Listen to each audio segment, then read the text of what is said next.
Sihat? Waalaikumsalam. Alhamdulillah, sihat selalu. InsyaAllah. Alhamdulillah. Prof, kalau kita melihat bagaimana pakej rangsangan pakej rangsangan ekonomi prihatin rakyat yang diumumkan oleh Tan Sri Muhyiddin Yassin semalam dapat memberi manfaat kepada pelajar Universiti Malaysia Terengganu UMT, terutamanya pemberian one off RM200 kepada semua pelajar. Of course, sudah pasti ia dapat memberikan kelegaan kepada mereka khususnya yang masih lagi berada di kampus, tapi dalam masa yang sama bagaimana ini perlu dimanfaatkan dengan sebaik mungkin oleh mahasiswa. Okey, Alhamdulillah, pertamanya pakej rancangan ini amat bertepatan dalam keadaan negara kita dilanda krisis wabak COVID-19 ini. Sebagai sumbangan daripada kerajaan one off RM200 kepada pelajar, kita bagi pihak IPT lah, UMT juga ingin mengucapkan ribuan terima kasih kepada Yang Amat Berhormat Perdana Menteri di atas pemberian ini, yang bahawa warga IPT khususnya para pelajar tidak terpinggir daripada manfaat pakej rancangan yang telah diumumkan. Jadi kalau bagi UMT khususnya pelajar-pelajar yang terdiri daripada golongan mereka yang kumpulan B40 ya, hampir 80% mereka, pemberian ini adalah amat bermakna ya, sekiranya mereka dapat menggunakan dengan sebaik-baiknya bagi membantu untuk menampung perbelanjaan harian seperti makanan, barangan keperluan dan sebagainya. Jadi program-program ini juga tidak diharapkan tidak dapat orang kata disalahgunalah. Maksudnya sekarang ini akan membantu juga sedikit sebanyak dari segi merangsang pembelian dan juga barangan seharian dan merangsang ekonomi tempat khususnya. Prof, bagaimana keadaan dengan warga kampus pada ketika ini? Bagaimana bekalan makanan dan juga koperasi dan sebagainya? Bagi mereka yang masih lagi berada di kampus, kebajikan mereka bagaimana diuruskan dengan baik, Prof? Jaminan daripada pihak tertinggi universiti sendiri? Alhamdulillah, tentang kebajikan pelajar, pihak universiti memang beri keutamaan.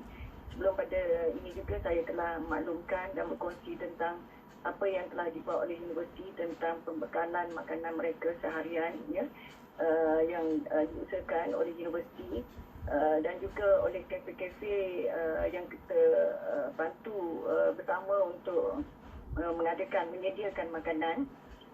Jadi ada juga pelajar-pelajar menerima manfaat daripada sumbangan-sumbangan daripada orang luar ya, barangan kering. Jadi seramai 1,500 pelajar dalam kampus dan luar kampus telah mendapat manfaat ini sebenarnya.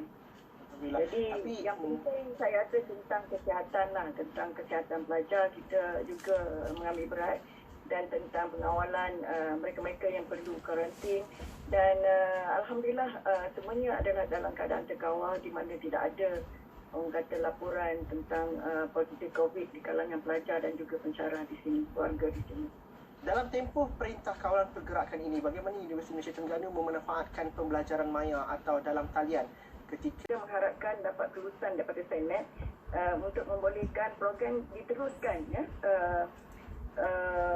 tentang pembelajaran mereka mulai 5 April dan juga sehinggalah kita mula semester baru September 2020. Jadi dalam infrastruktur universiti kita banyak menyediakan kemudahan dari segi mod yang digunakan, dibangunkan operasinya di dalam atas talian ya. Sistem infrastruktur dan infrastruktur adalah bersedia untuk e-pembelajaran ini, iaitu dengan sistem yang dibangunkan sendiri oleh universiti, iaitu Big Blue Button. Dan begitu juga jadi pilihan ya bagi pelajar dan juga pensyarah menggunakan sistem daripada syarikat yang komersial, iaitu Webex dan juga Zoom.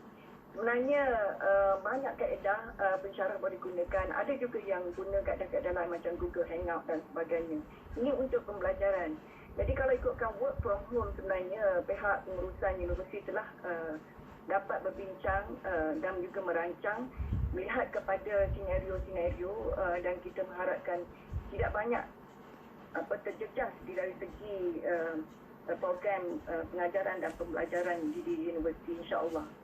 Itu inovasi dalam pembelajaran dan juga pengajaran. Tapi saya nak tanya mengenai langkah inovasi yang dilakukan oleh UMT khususnya ketika kita mendepani COVID-19 ini. Tadi ada visual, saya difahamkan UMT ada menghasilkan cecair pembasmi kuman sendiri ataupun hand sanitizer, dan juga katanya ada juga pelindung dan juga perisai muka.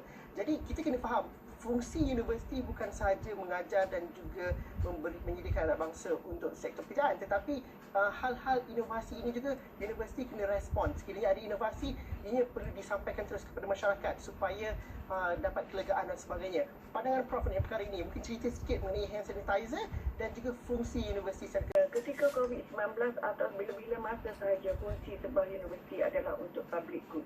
Ya, kita melatih para pelajar, graduan juga supaya mereka mempunyai pengetahuan yang secukupnya untuk kehidupan yang lebih baik pada masa akan datang. Jadi penyelidikan, pengajaran, penyelidikan dan sebagainya itu adalah aktiviti utama dan juga KPI bagi universiti.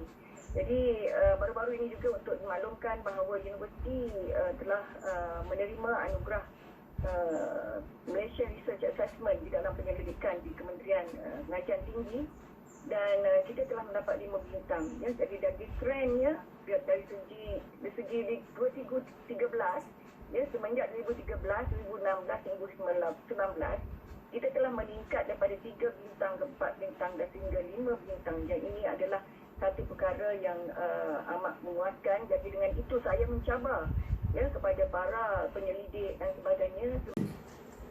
Khususnya sewaktu kita sedang menghadapi krisis COVID-19 ini, yang mana apabila sekatan-sekatan dilaksanakan, rakyat menghadapi banyak kesulitan.